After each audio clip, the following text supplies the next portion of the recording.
Hello and welcome to another edition of the Avid Screencast. My name is Christian Förster and it's been a while. So this week we'll start off easily because we haven't talked in a while, and we'll go into a technique that's called split toning. And if you're familiar with products like Adobe, Photoshop, Lightroom or similar stuff, then you probably know what split toning is. It is a technique where you push the darker parts of an image into one color and the lighter parts of the same image into a different color. In this quick example, I've made the image black and white and pushed the dark parts into a bluish hue and the light parts into yellow.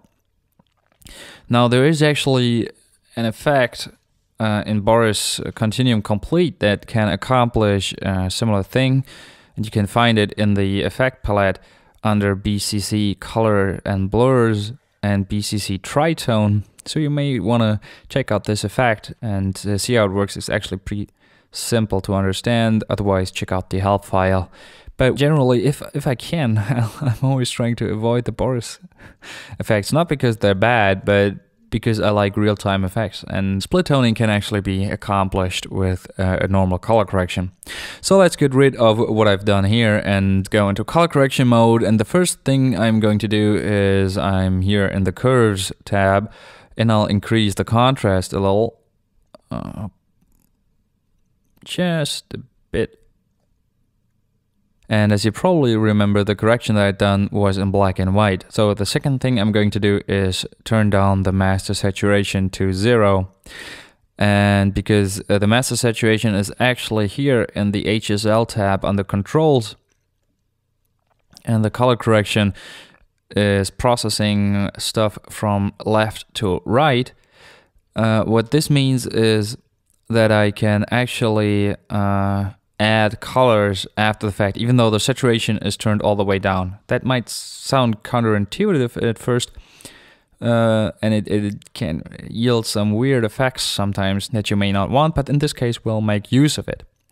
So I've turned the saturation down, and now pretty much everything I need to do is turn the darker parts of the image to blue. So I'll grab a point somewhere here and push it towards blue.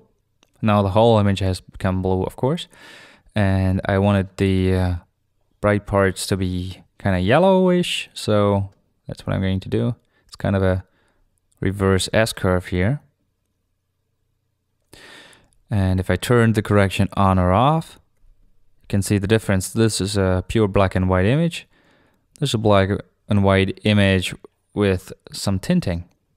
And it's actually not just limited to stuff being black and white. You can also push in the saturation a bit and have some very, very interesting effects here. So let's turn our corrections off by just Option or Alt clicking on these little buttons here. And again, I'm going to going for kind of the blockbuster look, which is, you know, they're eating crabs, but still, it might be a Hollywood blockbuster, right? So I'll just again go for a yellow in the highlights and blue in the shadows. And you can see here this is becoming quite purple, and also her face is becoming quite magenta. So I'll increase the red of her face.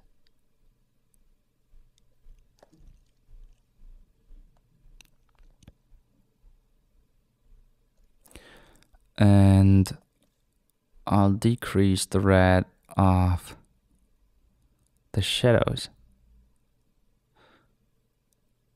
So it starts looking more blue again. But I want her face to be kind of you know, human-like, so I'll try to make that white orange. This is a quite heavy correction, and if we turn it off, you can see that it makes quite a different image, but it looks very interesting and nice actually.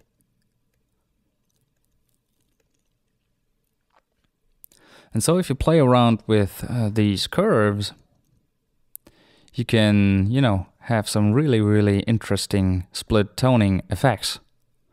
And one last thing, you may have noticed that I generally try to leave the green curve as alone as I can, because a change in the green curve will actually change the luma quite heavily, because our eye, as you probably know, is most sensitive to green. So most of what we perceive as being brightness is actually the green channel. So thanks for watching this episode of the Avid Screencast. If you like, go ahead and check out the website at avidscreencast.com, where you can also subscribe. You can also subscribe in iTunes or via RSS. And also check out the latest episodes. It's still snowing, so it still makes sense that this is the most recent episode as of yet. Don't forget to follow me on Twitter, twitter.com/avidscreencast, even though, I haven't been writing much, but I just didn't have time to do anything, basically. And also check out my Facebook page at facebook.com/avidscreencast and become a fan. And if you'd like to know what kinds of things I do professionally, check out editguy.de, where I kinda promote myself. Alright, once again, thanks for watching. See you next time. Goodbye.